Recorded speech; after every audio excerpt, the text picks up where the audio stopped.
And welcome to episode 22 of Creators Campfire. Tonight I am joined by the amazing Lauren Valdez. Lauren, welcome. Hello, good to be here. Thank you for coming on. Lauren is over in the States, if you couldn't tell. I say States, I almost went Canada for some reason. Are you Canada? Yeah. No, I'm in California. Okay, cool. I don't know. Right, that was awkward. Anyway, so Lauren does a lot of stuff. So not only is she working in nonprofit, but she co-founded Forte Labs with her husband, and as well as that, she also has a YouTube channel where she's pumping out a lot of content. And finally, she is about to have a baby. So we are going to find out tonight how on earth she manages everything, because I struggle sometimes with just my office job. So hopefully you can help us, Lauren. Great. Yeah, I'm happy to help in those fronts. I think lots of people have many areas of their lives that they want to, dive into different things between being creators and having jobs and having families. And I think the way I think about productivity is how does productivity help enhance being able to do all the different things that as humans we're just interested in. That's cool. Actually, I was going to ask you what productivity meant to you, but you already answered it, so I appreciate that. But that's cool. So we're going to nerd out a little on productivity because it's my favorite topic. So I guess it's just like you said, is using productivity to allow you to do all of those different things. So I guess, pre me starting this, I don't know, like 4 or 5 months ago, whatever it was, even just doing a full-time job, I was like, I don't have time to do anything else. Like, I come home, I'm tired, blah, blah, blah, blah. How did that kind of work for you? Is it like a progressive thing? Were you always someone who just liked having a lot of things going on? Yeah, like it's funny, people who know me well, like my family, we joke that I'm so lazy. I'm like the laziest person I know. And in my family, like you could see how hard we veg out, like just on the couch, can sleep, cannot. I could go like days without leaving the house. But growing up, I knew that if I didn't jam pack the amount of things that I had to do, I would not get out of bed. Like I would just stay home and do nothing. And so I've always had this habit of doing lots of things at the same time. Like even as a child, I was really into the arts. So I had like 10 hours of dance class I had a week on top of like just regular school. And I like volunteered a lot. It's like I always did a lot of things at the same time. So that's kind of how like my default mode of operating. But I think even more generally to now and how we look at lives, like I know people are so like tired when you come home from work, and then they're like, how do you do stuff like when you're done with your workday? And the thing is that these other things I do, they bring me joy and they bring me energy. And I saw this like on Instagram, like an Instagram kind of graphic the other day where it said something about like when you're feeling tired and drained from your work, like you forget about the work that you need to spark your energy, that it's not just like the amount of hours you work, it's the type of work you do. And so a lot of the stuff that I do outside of my day jobs, it's the things that give me energy. And so it's like I could come home and I'm excited to work on something over the weekend or in the evening because it's something that's like purely for my joy. Okay, that's actually quite interesting. So it's and that makes it more important to do the things you enjoy outside of your day job, I suppose. Not that you should go into your day job hating it and therefore your escape is the weekend thing, but I guess to keep you going, you have that extra thing that gets you up instead of sitting in front of the TV for 3 hours, which is what I find myself doing sometimes. Well, how has it been for you, like creating this channel, like in the amount of stuff you're doing outside of your day job? Do you find that happening to you? Like you're excited to work on it? Yeah, it's weird. So it's like I've always wanted to do something else because like at free time when I'm sitting there watching TV, I feel like I'm wasting so much of life. It's just like this isn't good. And I have tried other things, but I haven't really enjoyed them. So it seemed like a pain. But yeah, since I've done this, it's not work. It's just, I get to talk to really cool people. And in organizing it, I'm an organizer. So that's like my favorite thing, to sit here and like, use Notion or something and create something I can track it. So yeah, absolutely. It doesn't feel like work at all. Yeah, those are my two productivity principles I live by is what is simple is sustainable and what is pleasurable is motivating. And so across all my different systems, things have to be simple and they have to be pleasurable. And as soon as things start feeling heavy and like hard work, then I have to change directions. And something else I wanted to just mention is just like with the 9 to 5, it's not that like I get plenty of joy out of my 9 to 5, but it's a very different type of work. Like I have my master's in city planning and public health. I'm super passionate about policy issues that impact the health outcomes of low income communities, like growing up in a neighborhood where I had terrible asthma next to the Port of LA and multiple oil refineries. And I'm super passionate about that type of work, but it's really, really hard and it gets you down energetically with just like the politics of the kind of work I do. And it's really important and I love doing it. But I need some stuff that's like just light and fun where I can just like make things and I'm not worried about like the policy implications of something I'm working on or how it's going to be received by decision makers. I could just play, and it's harder in my day job to play, even though a lot of what I've learned in content creation and having my own business, I bring into the nonprofit world as like techniques for marketing and creating content and having a bigger impact with the work we do. So I actually really like doing both at the same time because each one gives me something that the other one doesn't. For example, last year, I was so burnt out from work. My husband and I moved to Mexico and I stopped my nonprofit work and I just created content all year. And that was really fun. But I felt like none of that mattered. Like it didn't matter to the world. I was like, I'm making YouTube videos and writing blogs and it's fun for me, but I didn't feel like I was having an impact. And then I went back to a 9 to 5 because I needed to feel like I was a part of something. So each side gives me something different. So I like being able to move in between all of these spaces. That's actually super interesting because, okay, that's really cool. So it's almost like that's giving, I'm getting a weird echo. Is that on your side or is it just me? No. Okay, I'm going to ignore it. I kind of forgot what I was going to say. Where was I going with that? Oh yeah, so it's actually it's finding something that gives you that energy to keep you going in both respects. It's not, and that's where it's not, how do you do everything because you're just piling stuff on. It's actually I'm keeping my energy levels up and my passion levels up because I'm just making myself better at my day job and better outside of it, and they all feed into each other, and therefore it's just natural. It's not work, right? Yeah, exactly. And my coworkers, because they know I do a lot of this extra stuff, and they used to ask, like at my last job, they're like, "How do you do all these different things?" I'm like, "Oh, I'm teaching my online class I teach in the summers." They're like, "How are you always doing all this stuff?" And I was like, "Well, I don't have children, so like I come home and I do stuff." And all my coworkers, most of them in my last team, they all had children. And so I was like, I just come home and I do stuff.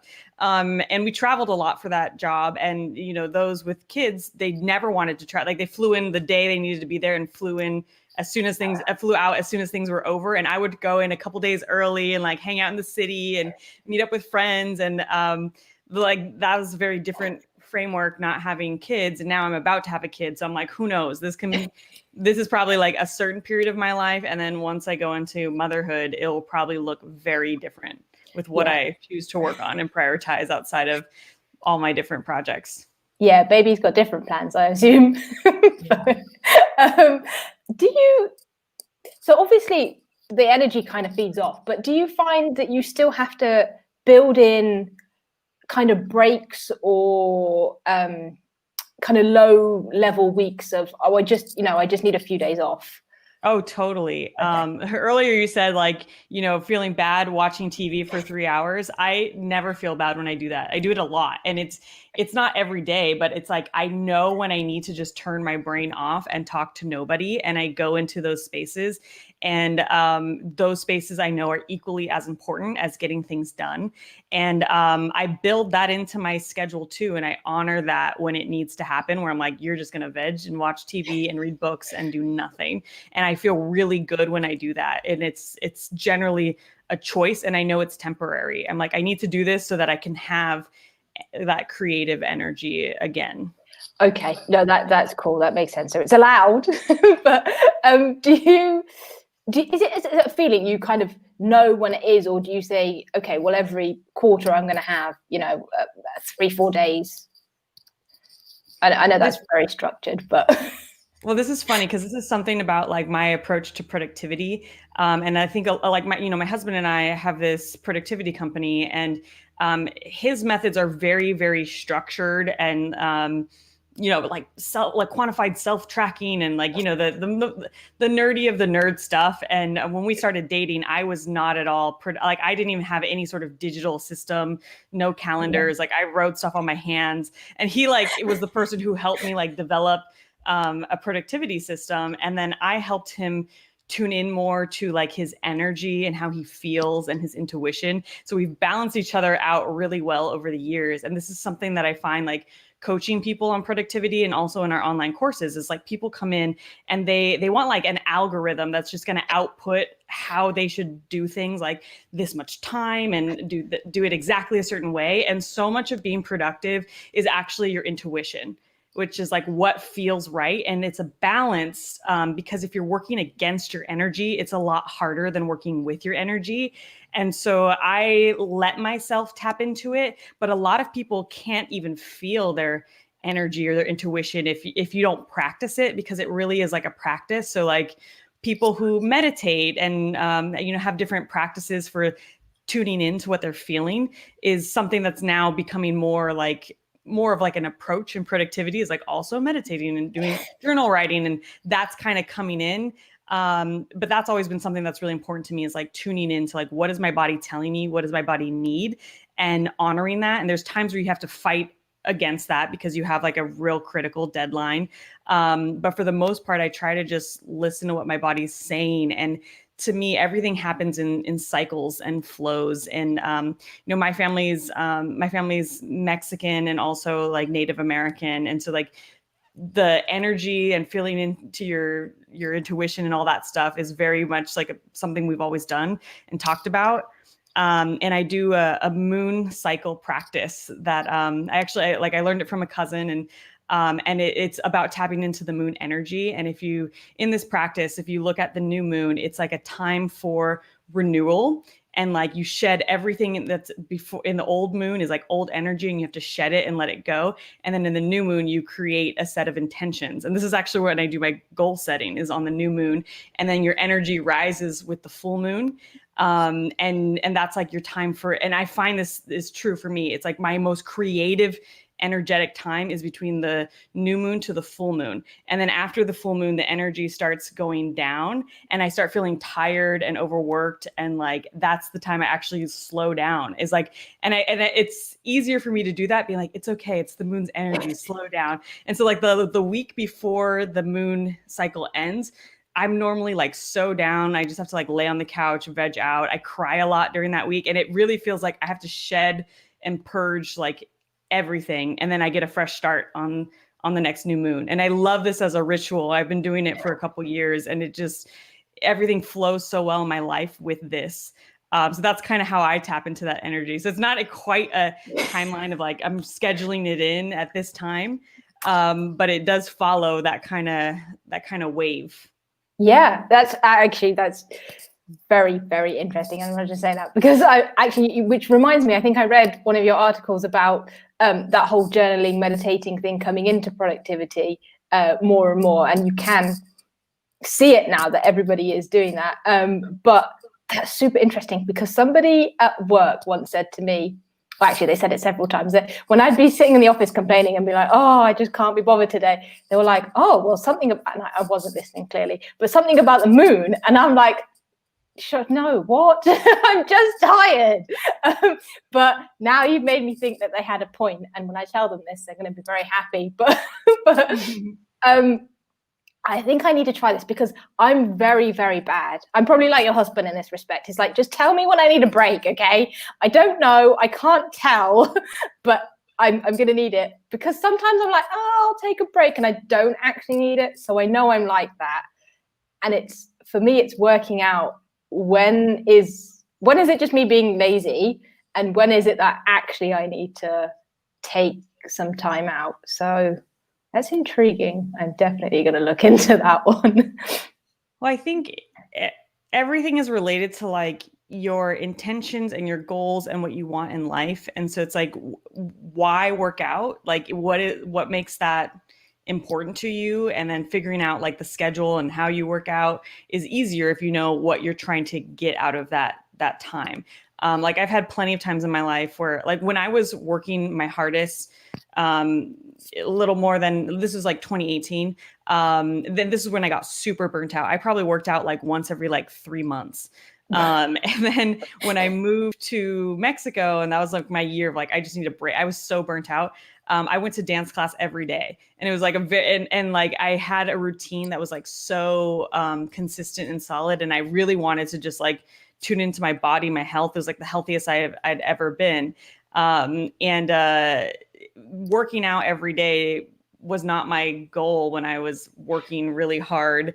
I would say I wanted to work out, but it was never actually a priority. But I also wasn't like struggling with my health. And by the time I moved to Mexico, I felt very out of touch with my body. Like I had pushed it so hard that made me really motivated to tap into just being healthy. And that actually played a big role in being able to just like tap into my energy and my intuition. Was like, I had to get back in touch with my body. And then this year being pregnant, I've had like my health has been like one of my top priorities. It's like I shift everything around like the health that I need to have to deliver a baby. Yeah. So like that's been a very different set of goals where I can map in what's going to work for me. And the thing I wanted to touch on of something you said earlier is like, how to get it in.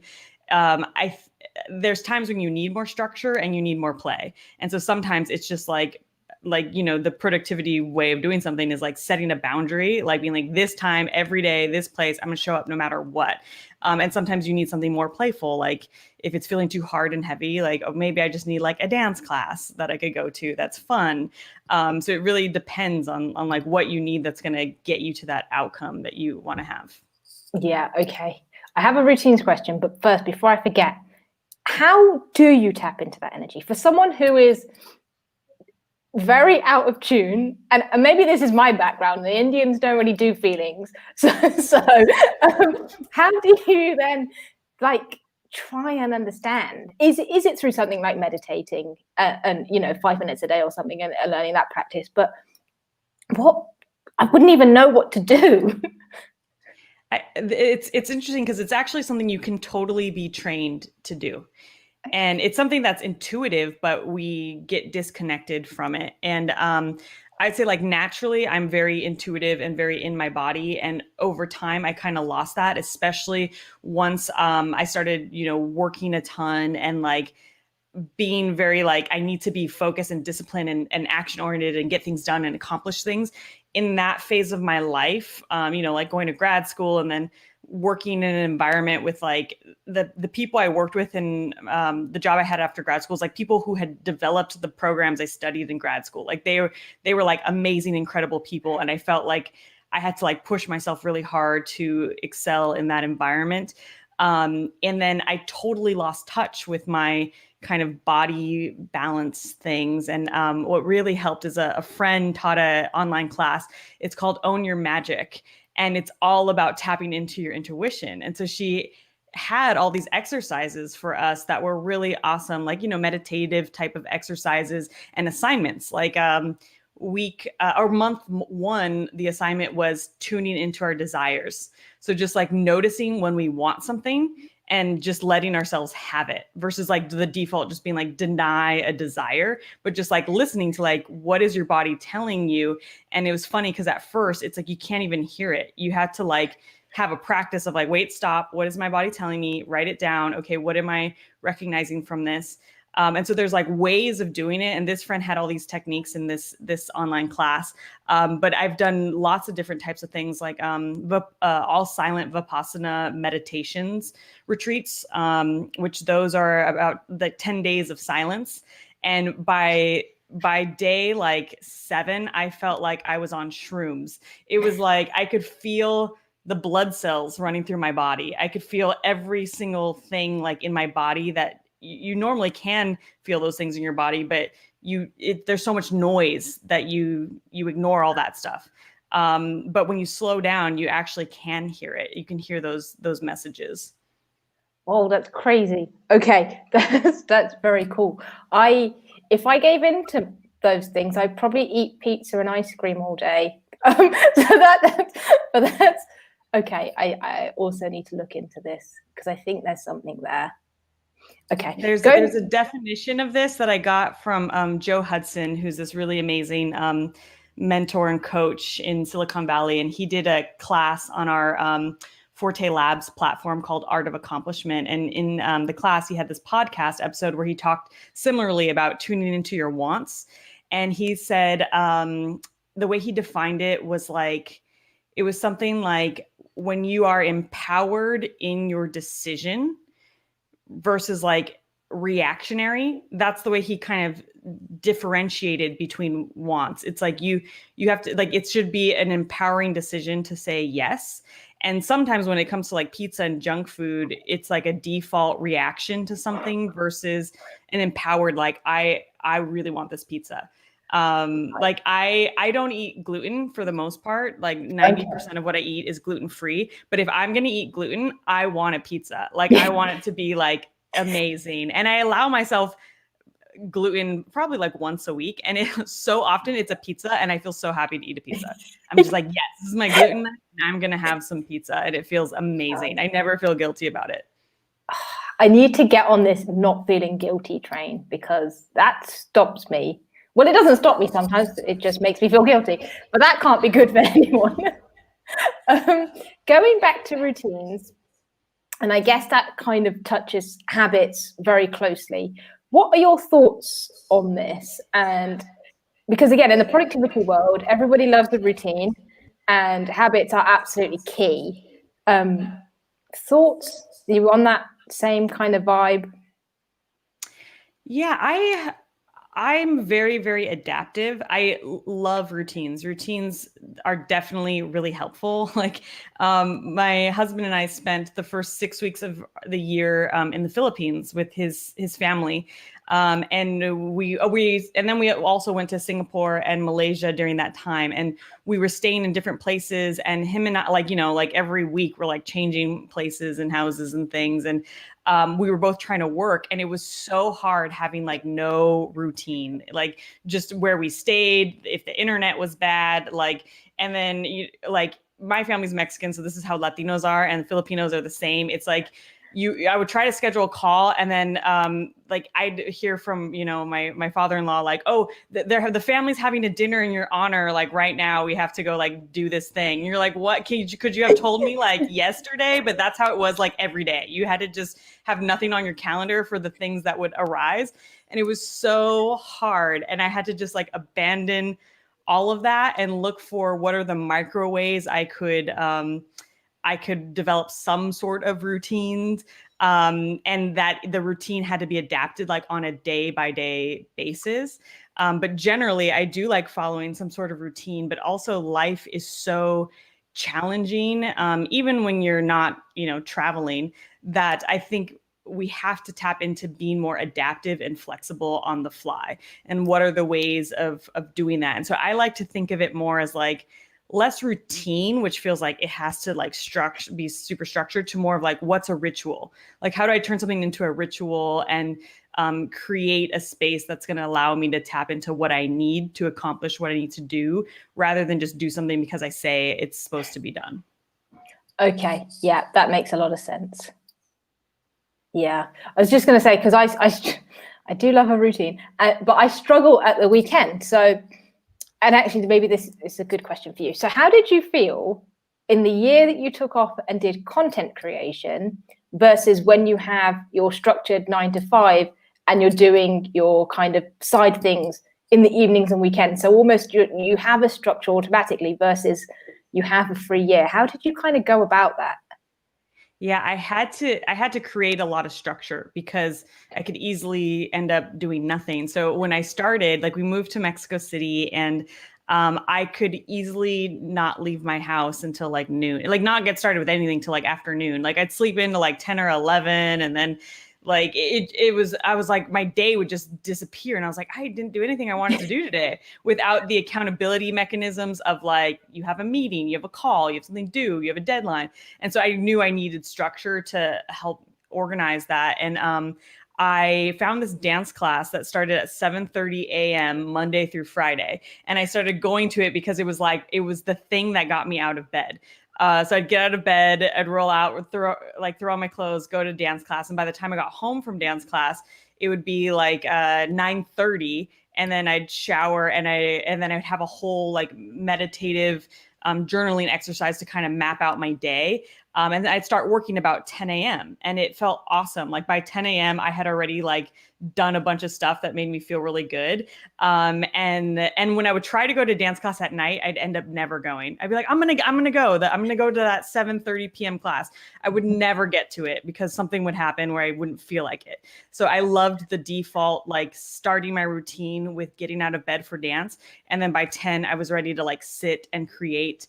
And then I started setting my own deliverables, and I like to play games. Like something to me, if it's like gamified, like with my YouTube channel, when I started that, I was like, okay, I'm gonna make one video every week for 3 months. And so I was like, my goal is to make 12 videos in 3 months. And that felt like such a scary goal. Because at first I was like, I'll make like one video like every 2 weeks. And I was like, that's only like 6 videos over a 3-month period. And I told myself I was going to give myself 3 months to just really put in time and energy into YouTube. And after 3 months, I would decide to quit it or to keep going.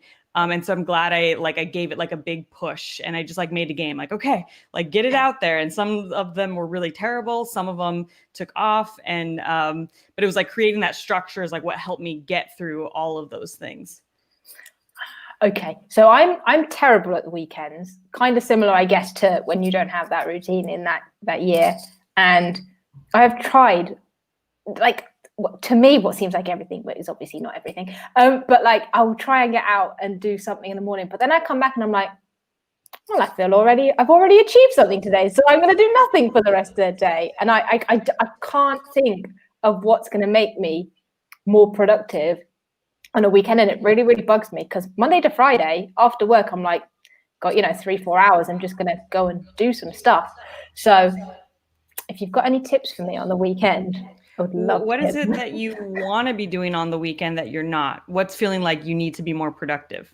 I feel like I need to up my website game just a little. They're just small projects that I just if I even spent 2-3 hours, I'd probably make a lot of progress. And then I temporarily stopped my studying that I'm doing with work because I was like, oh, there's too much going on. But again, if I did 2-3 hours at the weekend, all of a sudden I'm back. And 2-3 hours on a Saturday and the same on a Sunday isn't really that much, considering I do a 9 to 5 Monday to Friday, but I just can't be bothered, and it's really bad. I don't know what to do. Well, consider that that's what you actually need. Like, like that's your desire. Your desire is to just fully unplug. And that's what weekends are for. And it's interesting because Tiago and I found this, that's my husband, when like working in Mexico on our own, where we just have total free reign of doing whatever we want. Like my routine, I would produce so much Monday through Thursday. And then by Friday, I was just like burnt out, and I would just kind of veg and watch TV and go on walks. And then Saturdays Saturday would be like our no agenda, no plans, no computer kind of day. And we just do whatever we feel like. And then by Sunday we have energy and ideas, and Sundays is like our creation day where we sit and we generally write a lot on Sundays, or it's fun projects that have nothing to do with anything. Like, oh, today I feel like writing, or today I feel like making a YouTube. It's just whatever we feel like. But it's interesting because what I've learned tuning into my body when I have no structure is that you still need like a solid 2 days. Like that's why we have the weekend, like 2 days in a row of kind of doing nothing, really kind of resets you to be like energetic for Monday. That's a very valid point. Because at the moment I'm feeling guilty. Like it gets to Sunday evening and I'm feeling guilty that I've done nothing. And therefore I feel like that's weighing me down. And that feeds into next week, where if it was guilt-free, maybe I would be refreshed because I'm not going, I've done nothing. In the productivity coaching I do, so much of the coaching is just giving permission to people to not do stuff. And we live in this world where we feel like doing more, better, faster is like the default of how we should do things. And that's not how humans evolved. Like, we didn't evolve to be like these super productive machines. And so it's like when we're working against that and then we make ourselves feel guilty, it just makes life not enjoyable. Yeah, that's definitely me right now. Okay, I'm going to try it. This is going to be very interesting. Okay, I'll let you know how it goes next weekend. Oh no, this weekend, it's Friday. The other thing too, and this is something I do a lot with folks in coaching and for myself, is like the things that you say you want to do related to like your website and blah, blah, blah, just like sit and journal write a little bit around why is it not happening? Like just what's there that is the barrier. And generally there's a barrier that it has more to do with something touchy-feely than like you have the right tool or system or whatever. I have a ton of those projects and they don't get moved forward. And then I sit and I analyze it and I'm like, I just really don't care about this. Like maybe I just don't care enough and there's no pressure. So I'm just going to tell myself no. And it feels scary to take something off my plate that I'm like, but I should do it because it's what I'm supposed to do. And like, I've been having a project forever of like redoing my YouTube thumbnails and the little banner. And I went on Upwork and posted an Upwork thing to like hire someone to do it for me, like a designer. And then I'm just like, I really don't care about this. Like, it's not that important. I'm just telling myself it's important. And I was like, I'll get to this when the time's right. But right now there's other more interesting, more important things. So let me just say no to this and not worry about it anymore. Gosh, you're so wise. This has been great. Okay, I definitely need to listen to these things because I think you've just nailed exactly what's going through my head. I probably don't care. I've just told myself that it's something I need to do. And I think that's what's really hard, especially like the productivity courses we teach at Forte Labs. The caliber of people coming into these courses are just, they're super, super high level, high achievers, like VPs, lots of founders. I once did a training with the former United States Secretary of the Treasury, like was in the training. Like these are like very high up people, and they are where they're at in life because they're really good at achieving. Like they're really good at taking action and getting something done. But they struggle with questioning why it should be done in the first place. And so they're able to operate and execute at a level that's really high. And at the same time, there's a cost to that. And so that strength then becomes a constraint. It becomes their weakness because they can't not do that. Like they can't not do the thing they're supposed to do. And like working with lots of teams of overachievers in my day jobs, a lot of times I'm the person who's like, but what if we didn't do this project? Like, what if we just didn't put on this event or didn't write this report? Like, let's make sure our intentions are going to get us where we want to go. And that's real. Like most people don't do that. It's like someone has an idea, like, let's write a report on X, Y, and Z. And everyone's like, yeah. And then I'm like, who has the capacity to do any of that stuff right now? And that's going to take away from these other priorities we have. So let's really make sure it's aligned before we say yes to something. Yeah. Okay. That's, oh man, I'm gonna have to watch this like on repeat. Okay. You've mentioned a good thing, the course, the Second Brain course. So with the course we were talking earlier and the whole how it feeds to content creation that we were saying. So I guess I'm going to come at it probably wrong, but so the whole point, I guess, of the Second Brain is to have something that holds all your information, right? So all the stuff that you don't need to carry around in your brain, you kind of free up and you park. And within that, you kind of, for me at least, in the ideas of my head, it's like, oh, this is my personal knowledge management, right? So it's me parking things and I can't remember who said this, but just to actually, I think it was Tiago and Ali Abdal were having a conversation about the slow burn, right? So I've kind of totally got on track in this conversation, but having these ideas, but having them in the background and building on them slowly. And I guess that's where the second brain comes in. And in my eyes, this is probably not the link you were talking about, but I'm going to go with it anyways. So you kind of have like a bunch of ideas flying around. And to me, if I was going to create, and I never get around to it, but like a YouTube video, I'd be like, oh, there's so much to do in this YouTube video. I've got to think about it. I've got to script it. I've got to film it. I've got to edit it. And that to me is like a huge project. And it's like, oh, that's 2 days. And all of a sudden I'm like, oh, no, I can't do it. And I never have that free time. And they were talking about this idea of the slow burn, where you kind of use your second brain to hold those ideas and then dip into them every so often. Is that kind of something similar that you would do? And it's probably totally not what you were talking about earlier, but what are your thoughts about that? Yeah. I'll kind of break that down a little bit with like how we structure the course and what we teach is we have this system. We call it code, where C stands for capture, O stands for organize, D stands for distill, and E stands for express. So express is the final product of whatever you're trying to do. So if it's a YouTube video, or if it's like a memo or a report you're writing for work or an event, it's like the actual tangible artifact, like the end product. And the most people are either focused on the thing they're trying to execute, like I need to make a YouTube video, and they're not thinking about how information is packaged up front to make it easy to execute.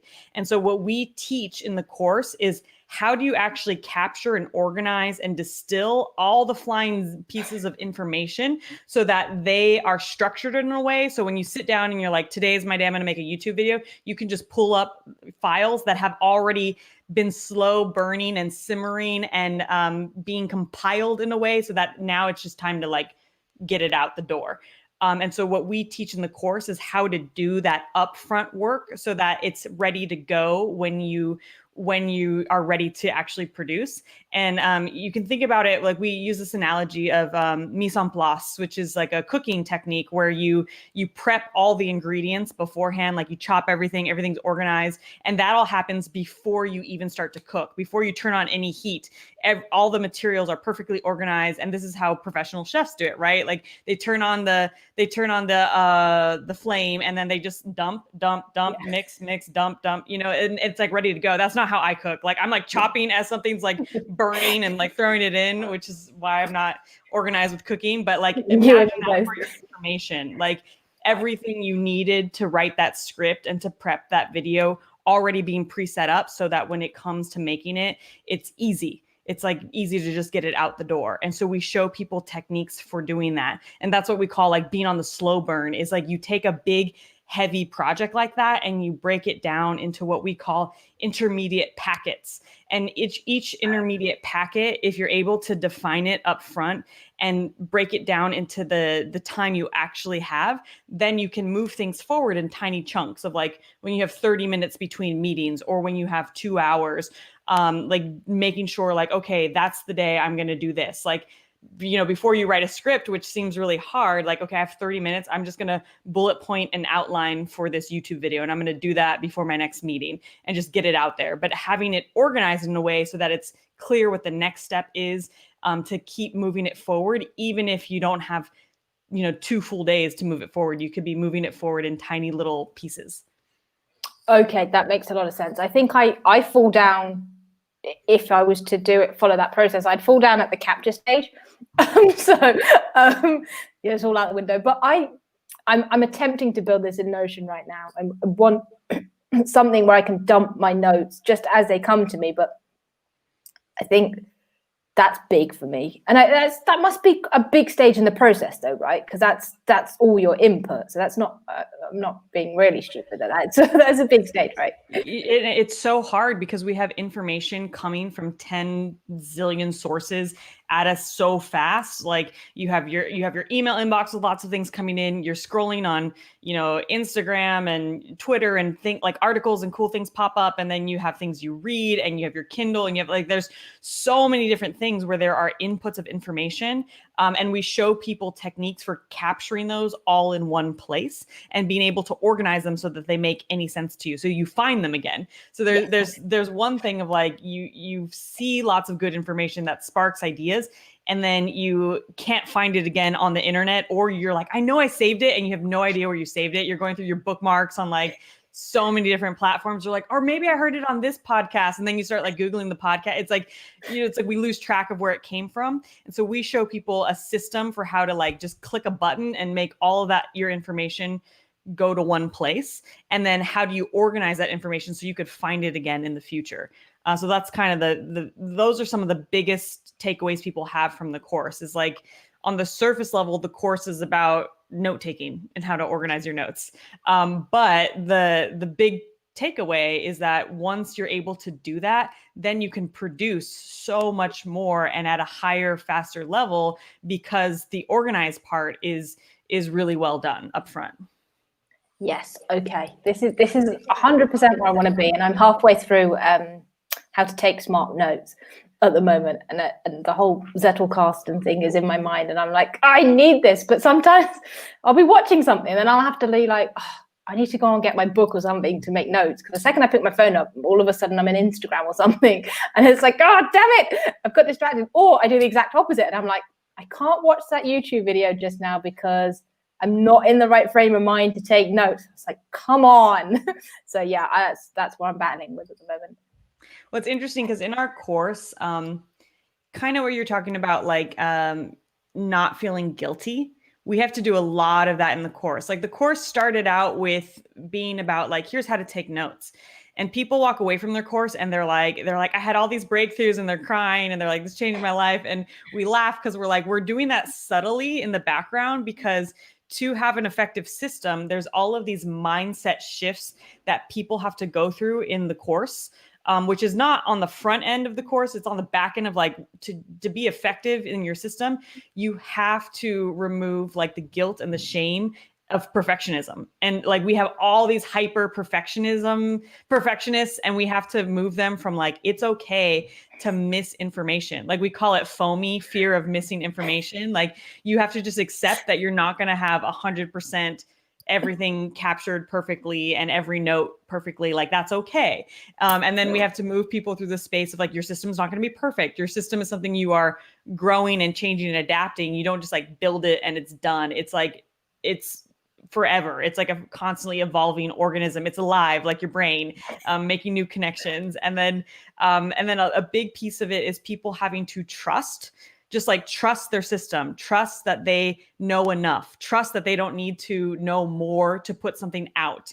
And that's really hard for people. It's like, we don't trust ourselves. So we're like, I need more information. And we just have to like kind of subtly like remove all that heaviness that people have. And I think it's kind of how like normal school has trained us to be these like people who have to be perfect with like standardized tests and all these things. And that's actually not how things work in the real world. Yeah, I'm definitely a FOMI person. I'm also an all or nothing person, which is really irritating, because I'll either not do anything or like go and make 3 pages of notes, which is probably equally as useless because I haven't picked out the good things. So yeah, okay. Oh man, perfectionism. It's a sucker. Do you have any specific productivity, like, not hacks, but like systems or time management systems or things that you rely on or would absolutely, advocate? Or are you kind of just like, I'm a bit more go with the flow kind of person? I try out lots of things. So I try many things, and then I do something until it stops working for me and I adapt. So I'm not like I don't have like an end all be all system, but I'm very big believer in like the kind of big picture of GTD with my task management system. I use Todoist, but at the same time, I'm very much a hand and paper person. And so I have a physical notebook where I do a lot of my like just what needs to get done right now. Like Todoist has so much information in it, and I will open it and look at it, and it's where everything gets captured. But I don't like to organize in Todoist because there's so much in there. So like the most critical things, I just have to put on a piece of paper and have it in front of me. And so like I mix all these things, and then our building a second brain method we teach. You could use any software for it, but at the base level, we have people start with Evernote because Evernote is just so easy. And to me, I'm all about easy systems. Like I never want to like try Rome. I'm like, that already looks so hard and it would take you so long to learn it that like it's not even like it's not aligned with any of my goals to like get on the Rome train. I was like, I like things simple and fast.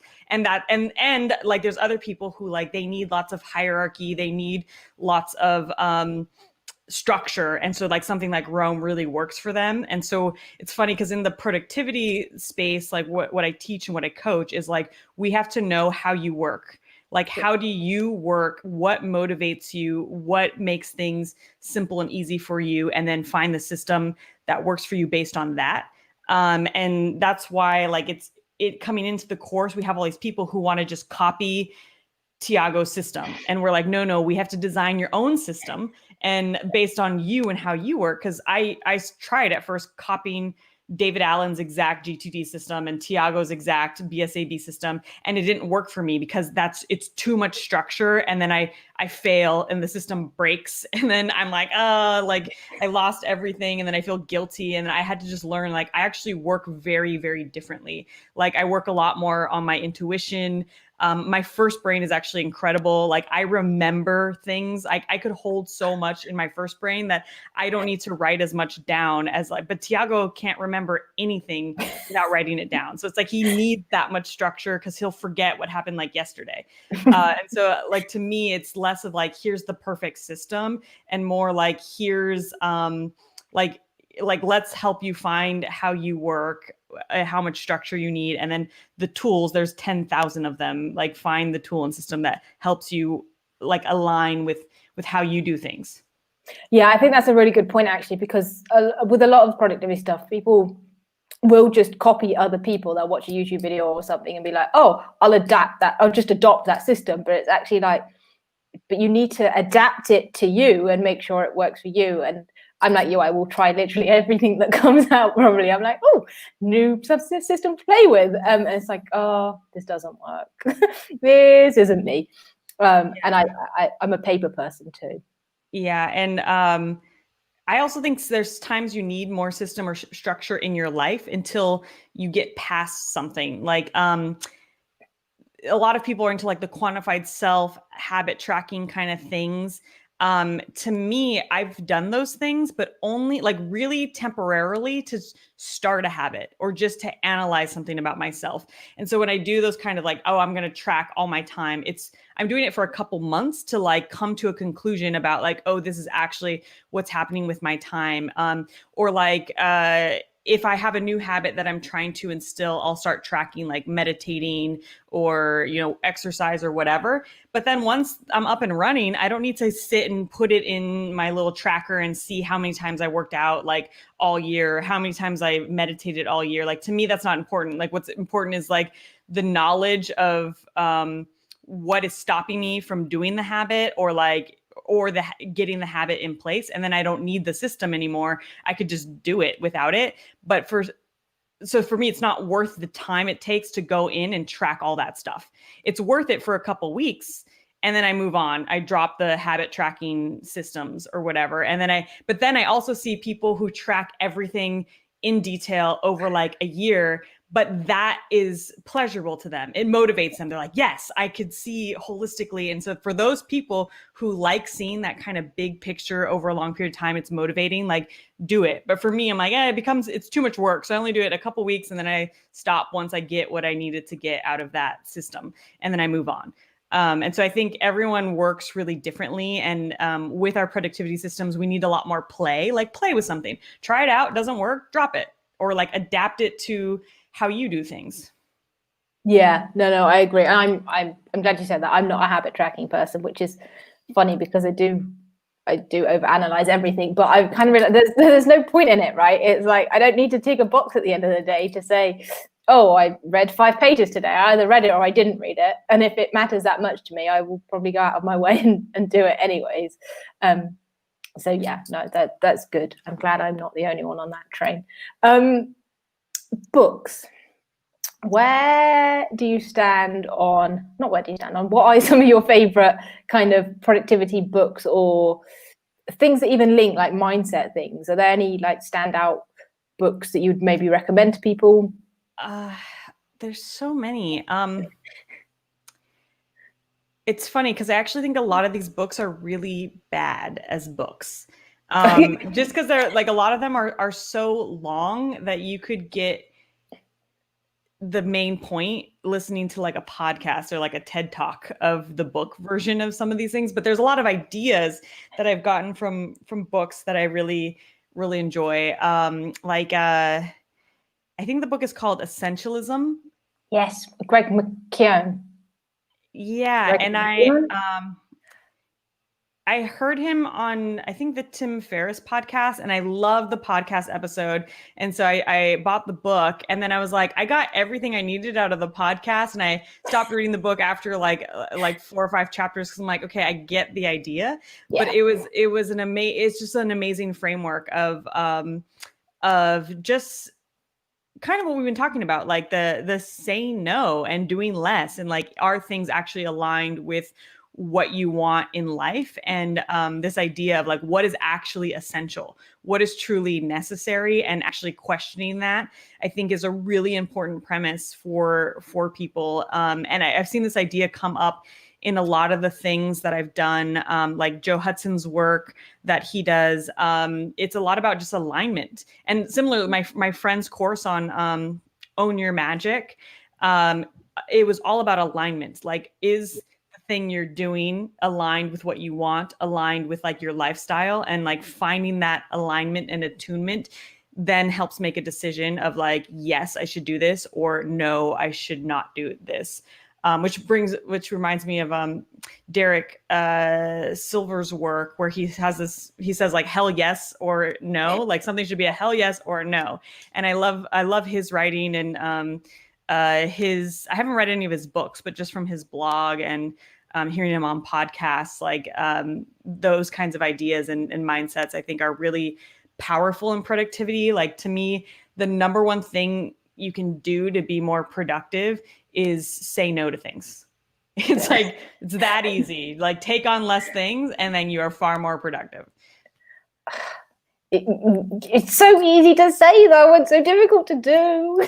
Yeah. It's like, but you're right, it comes back to that alignment, right? Because if you have that, or you know kind of what your values are, or those things, it's like those decisions automatically make themselves. And that's probably where I struggle, in that I haven't given enough thought to those things and therefore can't make any decisions. But yeah, that's a good point. I have one last question, and I realize we are kind of running out of time. But how do you actually take notes? So if you are listening to and does it vary across what platform you're kind of taking the information in on? Yeah, and this is something we talk about in our Building a Second Brain course, which is, when you know what the thing is going to be used for, it's very different than like if you don't know what something's going to be used for. So I do a lot of writing in my day job around public health. And there's so much we're doing now with COVID. I work with local governments in Southern California, the local health departments. And so for a lot of stuff right now, I'm getting all these sources about what's happening around COVID, and I'm taking detailed notes about them because I have to synthesize it and turn it into a resource for the local health department. So those are like very fine-tuned details. Same thing if you were like writing a paper for grad school, right? It's like you would take lots of detailed notes.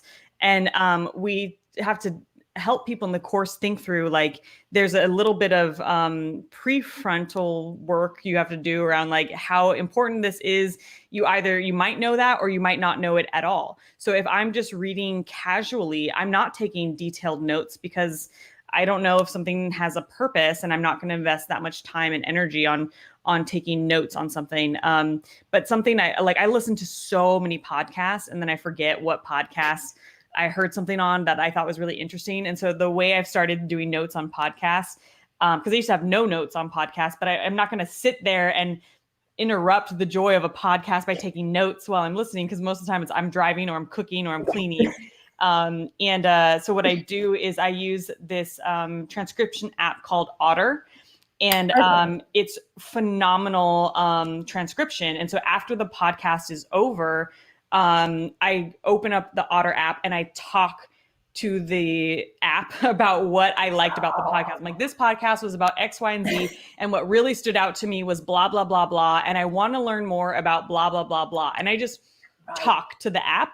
Yeah. And then the transcription, I could send it straight to Evernote. So from the app, you can save it with the audio, but I just abandon the audio and send the text straight to Evernote, so that in the future, if I ever need that information, I could find it in Evernote. And I could, if I'm doing like a keyword search on something in Evernote, one of my podcast notes might come up and be like, oh, I heard a podcast on this. I forgot about this. And then I could actually go back to the podcast and get more info if I wanted it. But for stuff like that, where it's like, I don't know what it is going to be useful for, it's very passive and casual, versus when it's something that's going to be really necessary to produce something I'm trying to produce, then it's a lot more detailed. And we teach this technique in our Building a Second Brain course called progressive summarization, which is a way of distilling like a lot of notes into the key points and the snapshot, so that your future self can easily find it and understand what the content was about. But that process is only worth doing if it's like a valuable source that you're actively going to use. If you're not actively using it, you shouldn't spend time taking a lot of detailed notes. Yeah, that's probably something I do unnecessarily, just in case. But yeah, I suppose if you document the source and summarize it in 2 lines, you can come back to it, right? It's not going anywhere. Okay. Wow, this has been extremely valuable. Thank you. Before I sign off, do you have anything that we potentially have missed, or you want to say, or you want to add? I think we covered a lot. I just, I think I'm always curious, like, how I come off to people in productivity, because I really am all about like balance. Like, how do we balance what we want to do in life and the joy of life with what we're trying to get done? And a lot of the times that's balancing what we should do and what we shouldn't do. And so whenever I'm working with anyone on being more productive, I'm always questioning their assumptions around what they want and what they're doing, because there's so many big gaps between that. And so that's what I would just want to leave everyone with, is like, look at your to-do list and actually really question what is a want versus what is a need to, versus what is a it will bring me so much joy and pleasure and I want to do it, but I have no time. Like, how do you actually structure productivity so that you have more time and spaciousness for those things that make you really happy, and remove the stuff that feels like heavy and tiresome, that's just not necessary, like not critical to you staying alive and having a paycheck, like, like really questioning those things for yourself. And that's how I see productivity, is finding that balance. That is awesome. I'm going to go back and take notes. I'm not just saying that this is going to be fun. No, this has been amazing. Thank you so much. I think I've learned a lot and got a lot of questions for myself to answer. So finally, where can people find you if they want to go and follow you? LaurenValdez.com is my website. I am on Twitter at the Lauren Valdez, and and my newsletter is laurenvaldez.substack.com, where I write about productivity stuff. And then our online courses, this Building a Second Brain course, that you could go to buildingasecondbrain.com to learn about that, or fortelabs.co is our online education company, where we have lots of different courses on different productivity topics. So, getting things done, habits, all that kind of stuff. We have lots of classes. Amazing. Guys, I will link everything up in the description. So wherever you're watching Replay Live podcast, you will have everything. But Lauren, thank you so much for this. This has been incredible. Really appreciate it. Thank you for having me. No worries. Guys, I'll be back same time, same place next week. Otherwise, have a good day or evening, guys. Bye. Bye-bye.